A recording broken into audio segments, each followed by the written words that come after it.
आखिर क्या है वक्फ बोर्ड कानून जिसको लेकर मचा है इतना बवाल। बीते दिनों संसद में एक नया विधेयक लाया गया था जो कि 1995 के वक्फ कानून में बदलाव करेगा। इसका मकसद वक्फ बोर्ड में कामकाज में पारदर्शिता लाने के साथ महिलाओं को इन बोर्ड में शामिल करना है। सरकार के अनुसार मुस्लिम समुदाय के भीतर उठ रही मांगों को देखते हुए यह कदम उठाया जा रहा है। हाल ही में कैबिनेट की ओर से समीक्षा किए गए इस विधेयक का उद्देश्य मौजूदा वक्फ अधिनियम के कई खंडों को रद्द करने का है।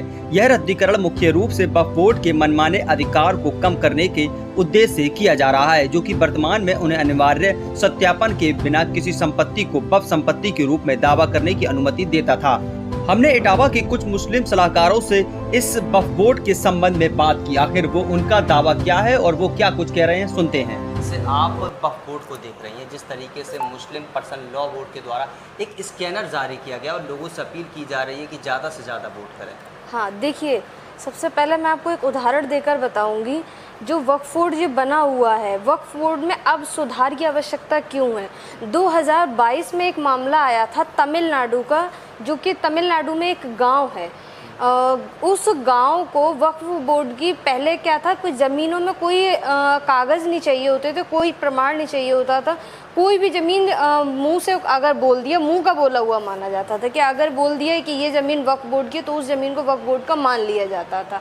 मुस्लिम संगठन इसका विरोध क्यों कर रहे हैं? क्योंकि वही तो लूट घसोट मचाए हुए थे, तो वो तो सारे उसमें मुस्लिम संगठन। आप देखिए, ऐसा है, जब एक व्यक्ति जिसके पास में मान लीजिए एक जिले की अरबों की ज़मीन पड़ी हुई है, तो उसके पास में अरबों का आदमी भी तो जुड़ा होगा। तो जब वो आदमी जुड़ा है, तो जब उस एक आदमी की विल पावर जा रही है, तो वो तो अपने साथियों को लगाएगा। पर्सनल लॉ बोर्ड का ये भी दावा है, मान लीजिए हमारा 500 साल पुराना कब्रिस्तान है, हमसे कागज मांगे जा रहे हैं, हम कहाँ से देंगे? तो हर चीज़ की देखिए टर्म्स कंडीशंस होती हैं। उन्होंने आपसे ये बोला है कि मुंह का बोला नहीं। उस समय पर भी जो कागज़, क्योंकि वक्फ बोर्ड जब बना था, जिस समय पर कोई दस्तावेज नहीं चलते थे, लेकिन अब उन्होंने ये बोला है कि अगर आपके पास दस्तावेज उस समय पर नहीं थे, लेकिन जब बाद में जब दस्तावेजी काम होने लगा तो कागज़ बन गए थे, तो उस समय पर आपने कागज़ बनवाए हैं, अगर आपका लीगल है तो आप उस कागज़ को दिखाइए। अगर आपने नहीं बनवाए तो आप अपने घर की ज़मीन समझ रहे थे क्या उसको, तो आप लूट मचाए थे। इसका मतलब जब वक्फ बोर्ड में, जैसे मान लीजिए हम अपनी ज़मीन देना चाहें वक्फ बोर्ड को, हाँ। तो वक्फ बोर्ड के लिए तो हमें कागज़ पेश करना होते हैं ना,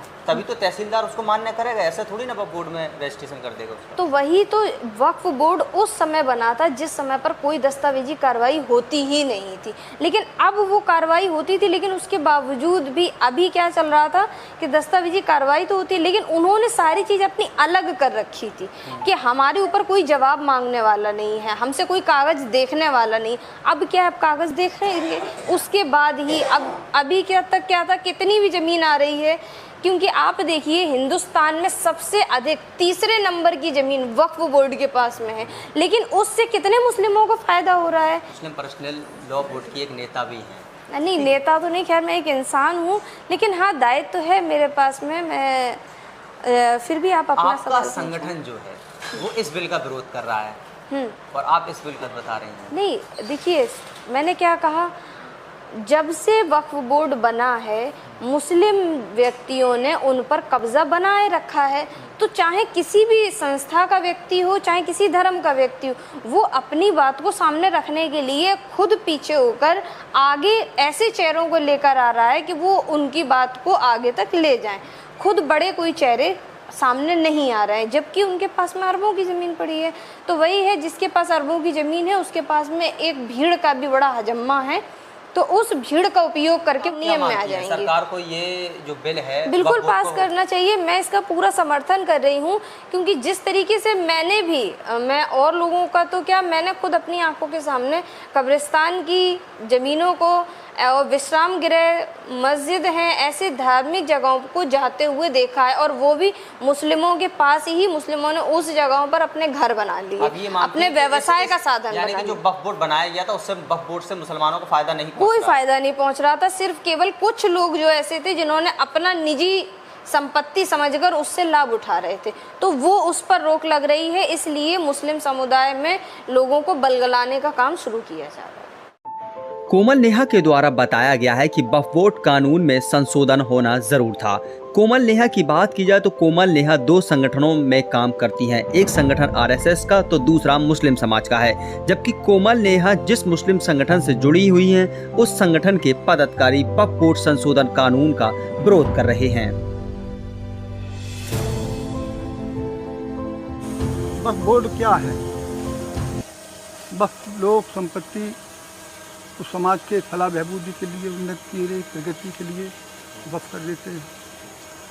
उसके माध्यम से गरीब मिस्किनों को शिक्षा दी जाती है, उनके लिए कल्याणकारी योजनाएं बनाई जाती है, कार्य किया जाता है। सरकार को तो हर चीज़ में छिछड़े नज़र आ रहे हैं।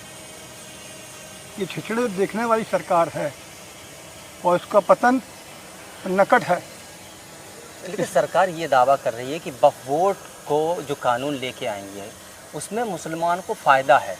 आखिर कौन सा फ़ायदा है? भाई एक होती नीत, एक होती नियत। इनकी नीत भी गंदी है, इनकी नियत भी गंदी है। सरकार अदर जैसे हिंदू या अदर कास्ट के लोगों को भी वक्फ बोर्ड में जगह देना चाहिए। भाई क्या वक्फ है क्या?